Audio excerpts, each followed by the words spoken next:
You don't mess with Kid, bro?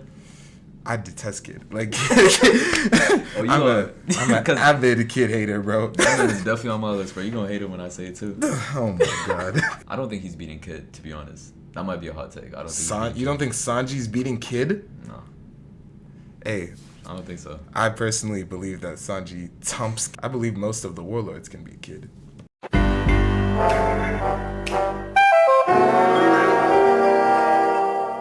What is up, y'all? One Piece, One Life here. And guys, this is a very special edition because as you can see, I'm not alone. We have... Introduce yourself.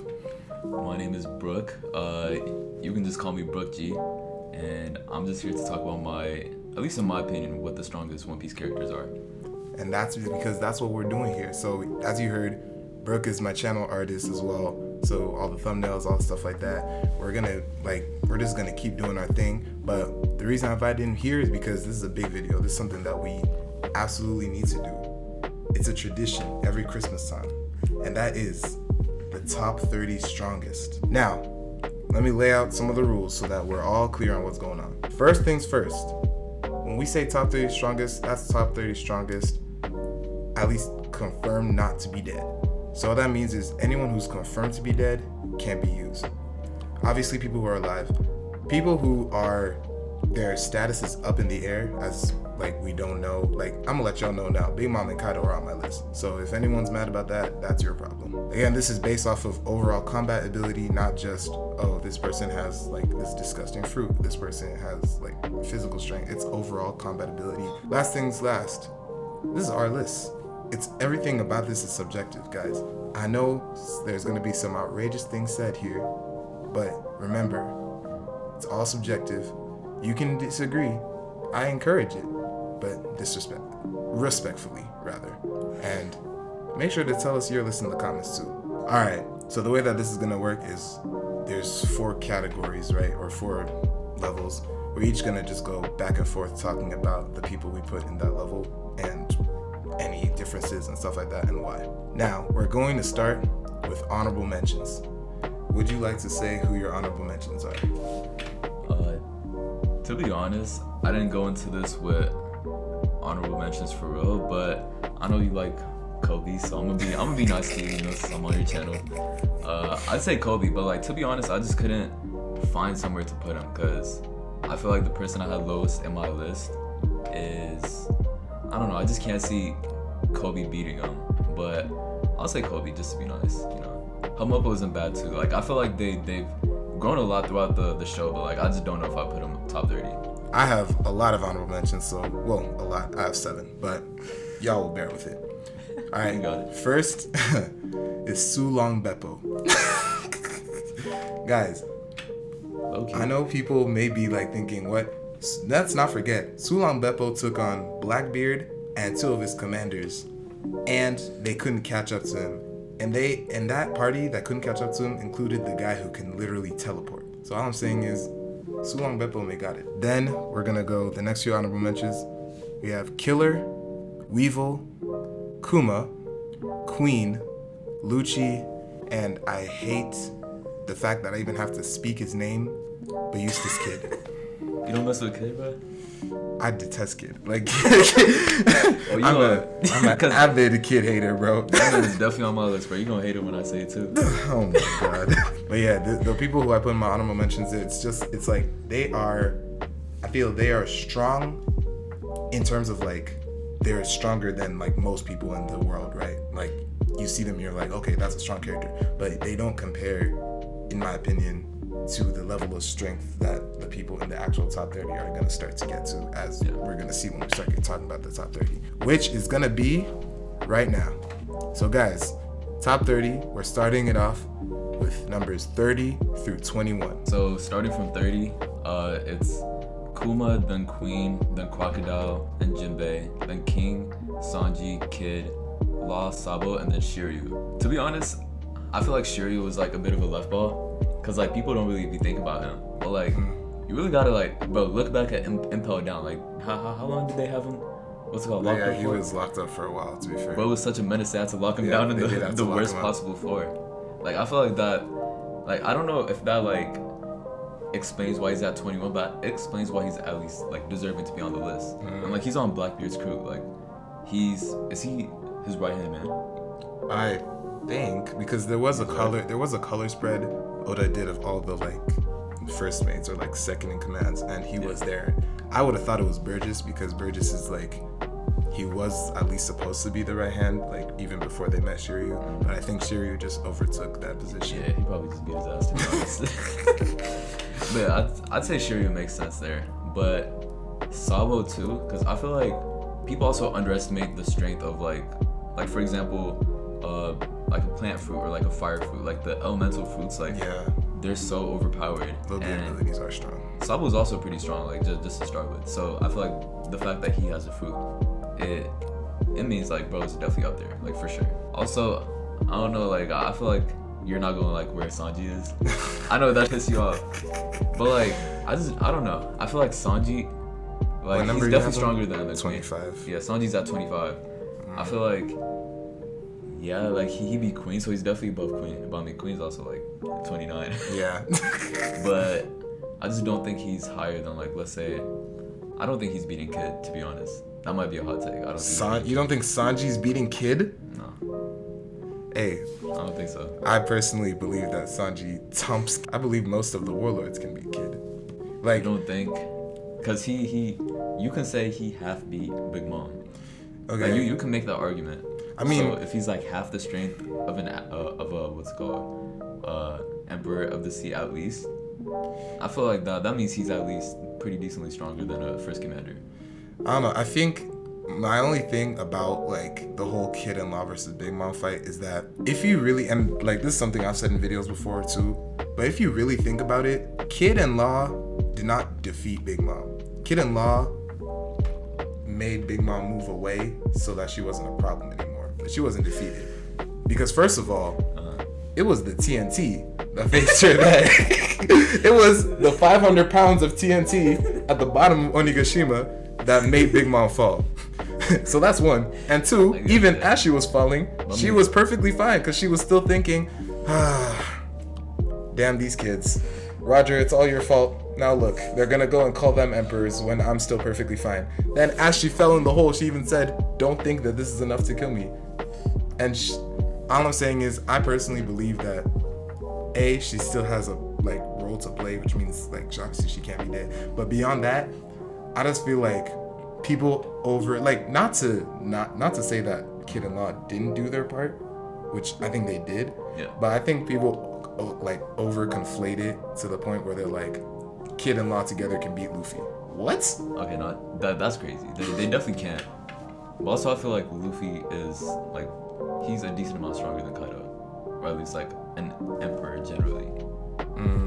I'd say he's at least a little bit stronger than Kaido for sure. Fair enough. I don't know, because it's also like, I mean, we'll get to it like, because they're both in my top 5, so we'll get to it there. But I just feel like, actually, you know what? We'll just get to it when we get to that. From my 30 to 21, we're gonna start with Boa Hancock in 30, followed by Crocodile, then Doflamingo, Jinbei, KOBY, Law, Sabo, Katakuri, King, and then 21 is Marco. I'm not gonna lie, I forgot Katakuri even existed. Nah. But yeah, so to just explain, I guess, a bit of where I'm putting people, I feel like Oda wants them to be relevant, so he's bumping their power a bit. But in the grand context of the rest of the world, the warlords, I feel like the warlords have kind of like, besides Mihawk, the warlords have kind of like fallen off. So that's why it's like the bottom half of the list is Mike, Hancock, Crocodile, Doflamingo, Jinbei. Now, KOBY is 26. And KOBY to me is 26 if this condition that I'm thinking about, well, to be fair, Honesty Impact destroyed a massive, like, that was like the same feat that Zoro did when he beat Pika. Yeah. That's this kind of stuff that KOBY's doing now. And the other thing about that is also, if the lightning that was shown, because we can't tell because of the way it was drawn, but if it was Advanced Conqueror's Haki and KOBY has Conqueror's Haki, he may even be higher by this time next year. But my headcanon at least is telling me that he's special, because like he's even Luffy's that's the other thing. He's Luffy's rival in the same way that Garp was Roger's rival. So if they're supposed to be like the next generations, like same iteration of them, I don't see how we can keep like sleeping on Kobe. And it's not like I'm even a huge Kobe fan or anything. It's just when I saw the Honesty Impact, I was like, damn. Yeah. Like no, I know Kobe for sure. Like later on in the story, he's definitely gonna be like a canon. But right now, I think he definitely has like a lot of growing to do. But definitely.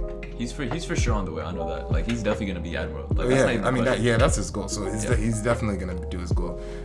Besides that, I have Law at 25, Sabo at 24, and Katakuri at 23.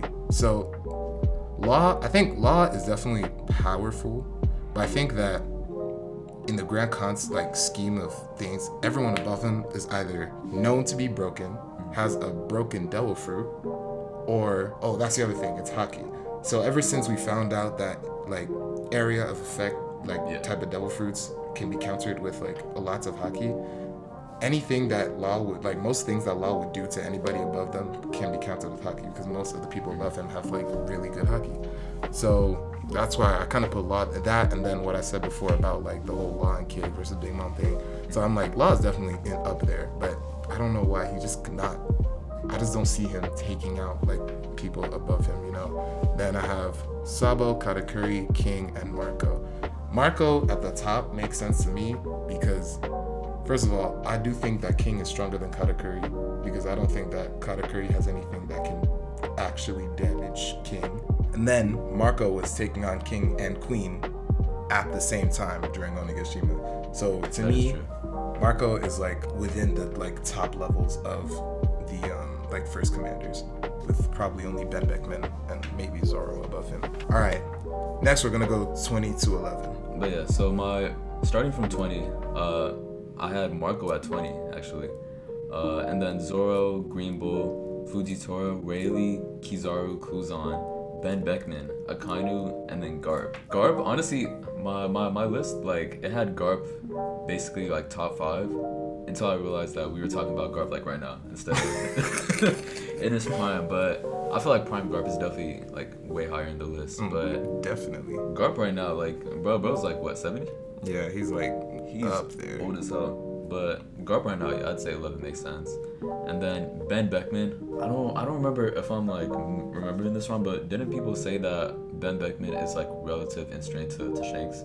At least like somewhat relative. I think it was kind of like, I know there were comparisons of like Shanks and Beckman is kind of the same like relationship as Luffy and Zoro in terms of like that kind of thing of strength. And then I know the thing for Beckman, at least for where I put him, is that he's the one who took off Shanks's arm, not Shanks, Kid's arm, and he also like has such an aura that just threatening to attack Kizaru was enough to make Kizaru stop. That is very true. To be honest, I think 13 makes somewhat. I think it makes sense for Beckman. No, that's fair enough. And then I had Kuzan and Kizaru. Like, I had all the like original admirals pretty like close to each other. Like Akainu at 12, and then Kuzan 14, then Kizaru 15. Yeah.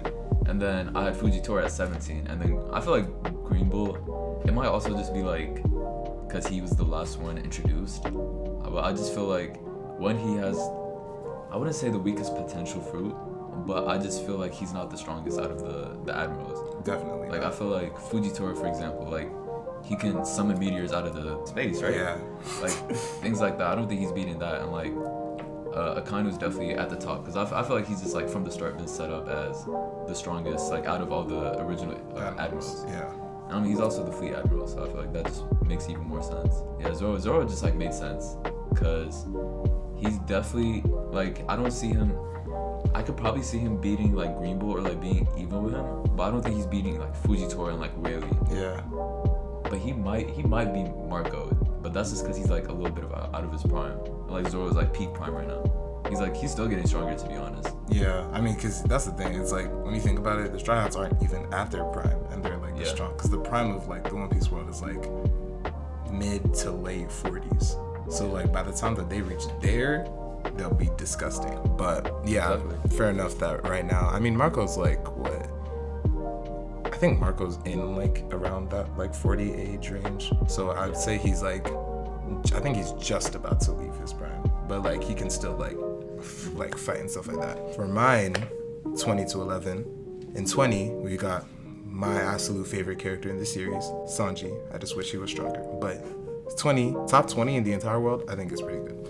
So I have 20 is Sanji, followed by Yamato, then Zoro, Green Bull, Fujitora, Kizaru, then Beckman at 14, Sengoku at 13, Rayleigh at 12, and then the Gorosei as a collective at 11. So explaining some of these a bit, I think that there's only a Yamato's difference between Zoro and Sanji. Like, I know people are like, oh, Zoro and Sanji, like, are they equal? Are they da-da-da-da? Like, I can admit Sanji is probably not as strong as Zoro in terms of, like, dealing out damage and stuff like that, because Zoro's just, like, insane now, and he has advanced Conqueror's Haki.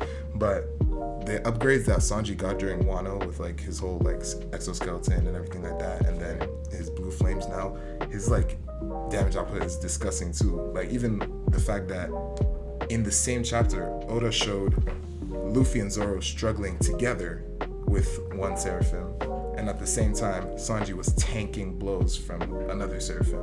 So I'm like, he's always portraying them around equal, still putting Zoro above, but not putting Sanji that far behind. And that's why I think there's a Yamato's difference, because Yamato herself also has advanced Conqueror's Haki, a mythical Zoan level for like Kaido's kid, physically strong. So yeah, she's also strong, so that's why I kind of like slotted them like that.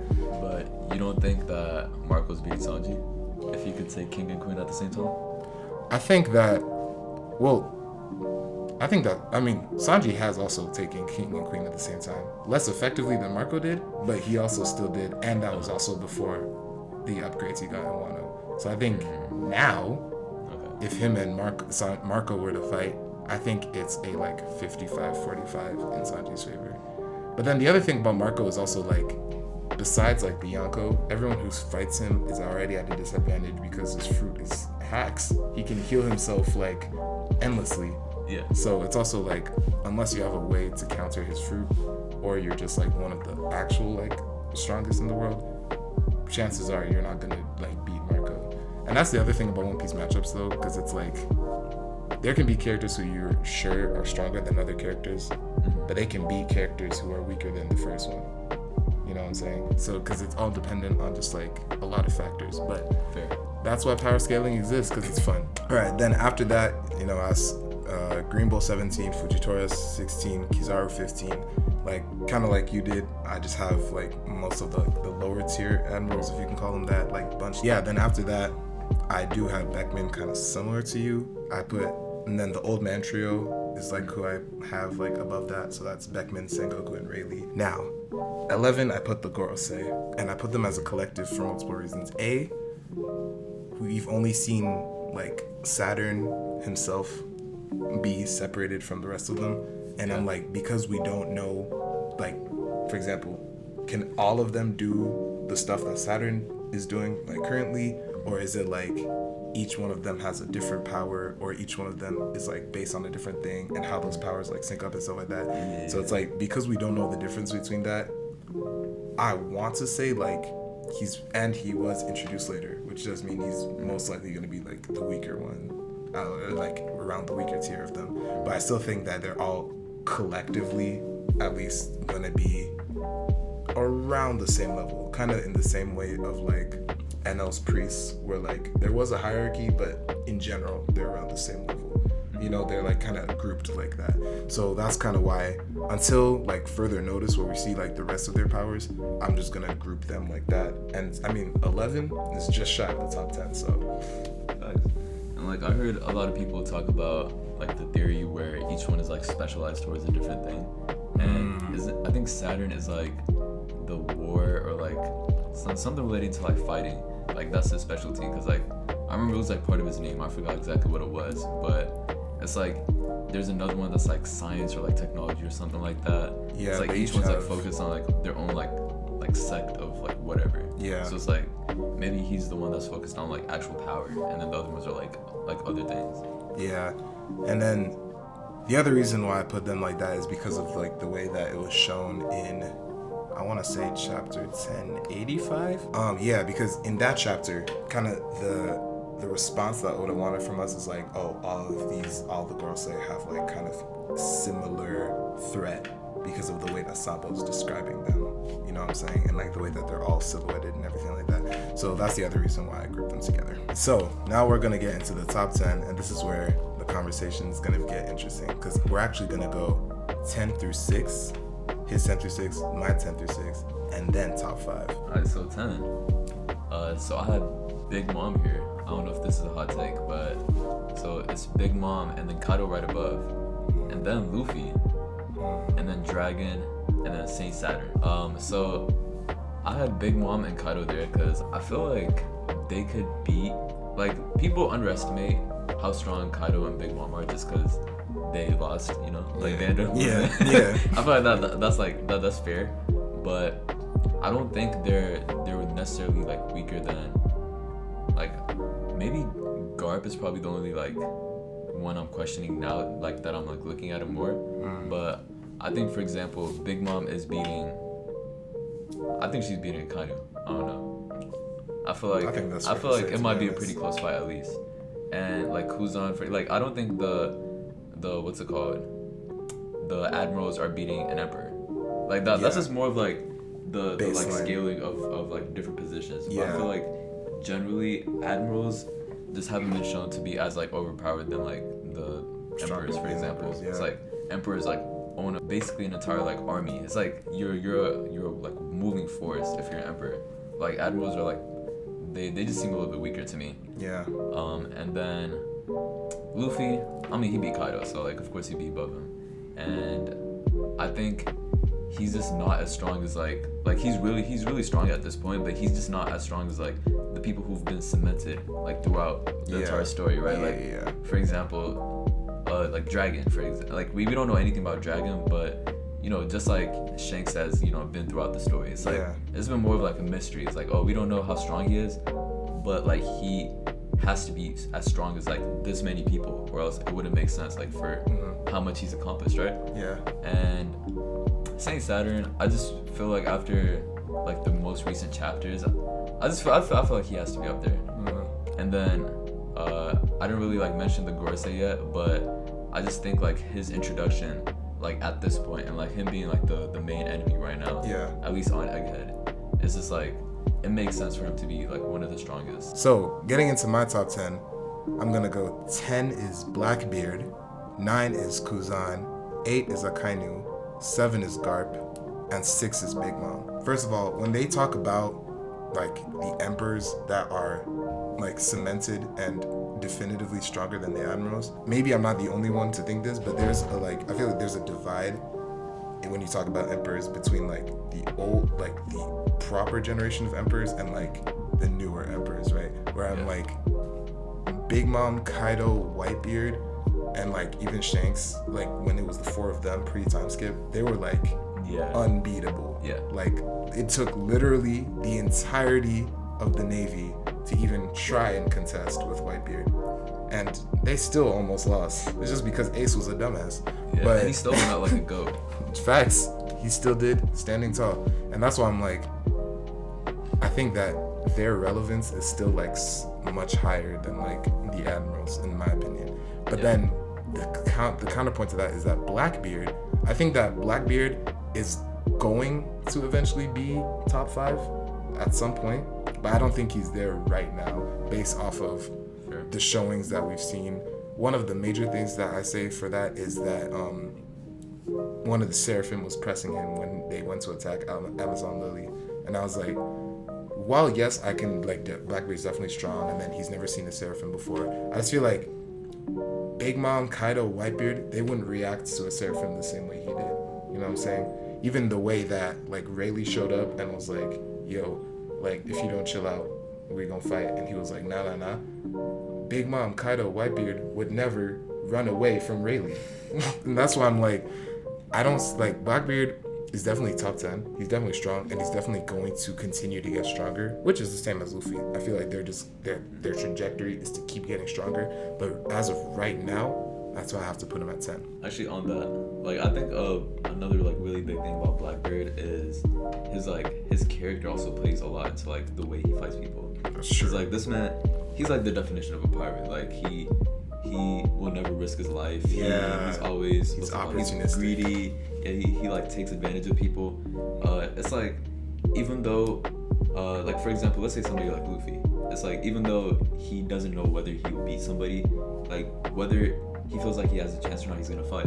Sure. But Blackbeard, as soon as he feels like he's not gonna be able to like decimate somebody, and there's like some sort of like contest, he's just like not gonna. He's not gonna risk himself. That's fair. Like he does that a lot, and I feel like that, like he does act like a coward, and that does like bring him down a little bit in like some cases. But I feel like a lot of the cases, it's more of like he's just scary as hell. Like I'm not gonna lie, he's just like he is definitely lurking in the background because even the way that like he gave Shanks the scar and Shanks kept saying, it's not like he didn't catch me off. We were in a proper fight, and this is what he did to me. And I was like, so yeah, Blackbeard is definitely strong. However, I just don't see his current iteration beating the current iterations we see of the people who I have above him. And speaking of the people I have above him, I have Kuzan at 9 and Akainu at 8. So the reason I have Kuzan at 9 is because of the way that he was boxing with Garp. And like from what we see when Sword goes to attack Pirate Island and Kuzan is there. First of all, Kuzan is even like, there was the chapter this year when we see the flashback of how Kuzan ended up joining Blackbeard's crew, of like he was confident that he could take down all of them in a 10v1. Do you know how crazy you have to be confident enough to beat an Emperor's crew in a 10v1 and have the Emperor saying, oh, hold on, I don't want to fight you, I was gonna offer you a job. Like what? Nah, he's different. And then on top of that, like I said, boxing with Garp, like whether he has conquers or not, I don't think he does. Some people think he does. I don't think he does. But then, so yeah, I have to definitely put him top 10.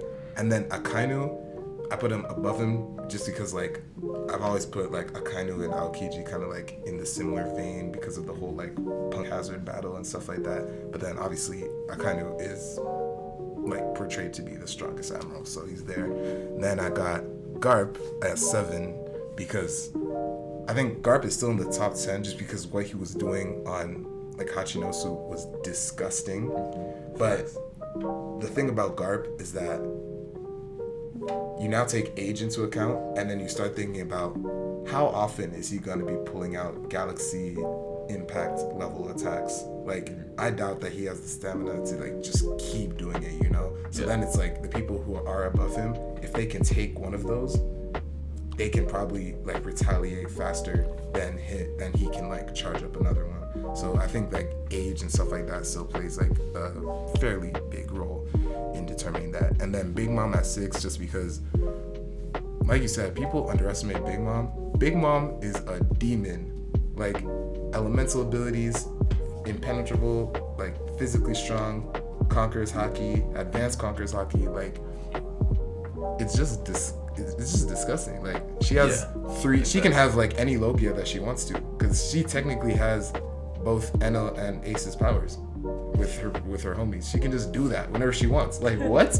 Now, what you've all been waiting for. Top 5. Alright, so at 5 I have what I said was potentially the rest of the 5 elders. This was mainly because like the whole like I feel like you can catch like some patterns like throughout One Piece. Like one of them is definitely like whenever groups are being introduced, it's like the strongest one is always saved for last, and like whether it's like the weakest or like the weaker one, like usually the first one is like on the weaker side compared to everybody else. Fair enough. So I feel like if the whole theory of like each one of the 5 elders having like a specific like focus like for their powers, I feel like 5 makes sense. Like I feel like they'd be like decently stronger than Saint Saturn, at least like, you know, like individually. And then I have Blackbeard, Mihawk, Shanks, and then Emu. Emu, I don't know, bro, like rules the entire planet. Like I feel like it's pretty fair to say. Like he's destroyed islands, like done crazy shit. She, I don't know shit about Emu, but Shanks also, I feel like I just feel like we've seen so much of Shanks, but we still haven't seen his full power. Like definitely not. I don't think we've seen anywhere near like what he's fully capable of, and he's still done so much. And then Mihawk, I feel like Mihawk's just like generally been pretty like not equivalent, but like not too far away from Shanks. Yeah. At least like the way that we've been shown. And then Blackbeard right after that, mainly like what I was just saying about how Blackbeard, like him running away from fights doesn't necessarily mean he's weak. It just means like he just has like no morals. Like he runs away without a second thought. He's like, I don't care. He doesn't like, care. I have no like a true pirate. Yeah, he has no pride basically. Yeah. And then getting into my top 5, which is fairly similar, I have a tie or like a contentious point between 5 and 4, where I think that it's at this point genuinely a 50-50 split in terms of how I see them, which is Kaido and Luffy, because I think that even though Luffy did beat Kaido, like you have to take into account Kaido was nowhere near his full strength when he and Luffy started fighting, even when he started fighting Gear 5, because Kaido was jumped by 17 different people. like he fought 17 different people. 17 Do you know how crazy that is? Like, wow, no, it was a lot of people. And that's why I'm like, and but then still pretty like close to Luffy too. And that's the thing, and it's like also, so that was the other thing. It's like, so some people will say like, oh yeah, because Kaido like follows people before he wasn't at full health, but then other people's counter as well. Luffy didn't have Gear 5 before, so Gear 5 starting out the battle versus Kaido full health starting out the battle, who would win there?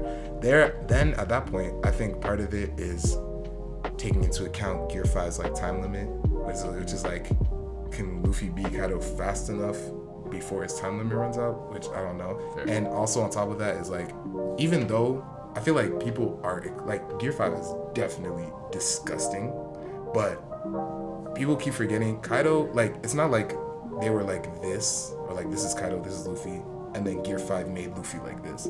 Gear 5 made Luffy like this, maybe, and then Kaido was still like adapting to it and matching to it, except when he took and then that's the thing, even like the final attack that took him out, that like island-sized punch, Kaido chose to take that because he was like, I'm not scared of you. So if he had dodged it or like was actually intelligent, like who knows what would happen. But yeah, that's why I have Kaido and Luffy like 50-50 between 4 and 5. They're interchangeable. And then top 3 exactly the same: Mihawk, Shanks, Imu, kind of like what you said. I think it's just a no-brainer, just because the only thing that stopped me from saying Imu last year was that we didn't know whether Imu could actually fight or not. Like, we knew that they were the ruler, but they could be the ruler. There could be a ruler, but then they themselves don't fight. They just have people fight for them. But now that we know Imu can fight, yeah, it's just obvious. He's literally, or we don't know. They are literally supposed to be the end game villain. Wait, have we seen Imu fight? We at least know they can fight because they transformed, like when the rest of the Gorosei were transforming when Sabo was there, and like even like I think Sabo did an attack and Imu like blocked it like easily, and that's and then yeah, and then even it was even Imu who like killed Cobra because he used like whatever that tail thing was and stabbed Cobra and Sabo. Well, you gotta be reading a different manga than me, bro. What the hell? I don't know. How do you not remember? This is the chapter Cobra died. Really? Yes. I don't remember this. I think it was like 1085 around that place. Just based off of writing, the final villain obviously has to be the strongest, because then beating them is what's gonna make the like MC the new strongest. And then yeah, again, Shanks and Mihawk, the whole like battle between, they said that Mihawk is stronger than Shanks in terms of sword skill, but I'm like, so sword skill, that's fine. Mihawk is a stronger swordsman, but I don't think Shanks is just a swordsman, and that's why I'm like, that's where the difference like, lies. I don't think Mihawk is beating Shanks' hockey. That's the thing. It's like, even if Mihawk does have advanced conquerors, which I think he must have to in order to contend with Shanks, I still think Shanks is like this. Shanks used Wi-Fi hockey. We never saw that in our lives before.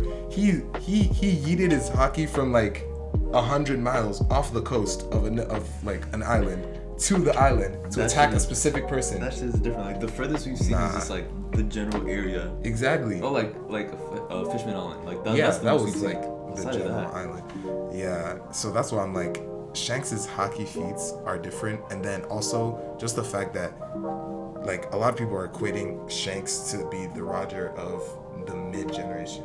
So it's like if Roger is the old generation and Luffy's the new generation, Shanks is like the middle, like the one like helping the younger like generation. Yeah, exactly. So then it's like if he and Blackbeard like have a fight and they're supposed to both be mid-gen. Blackbeard is weird because he's like mid-gen and new-gen both because he's still counted as part of the worst generation.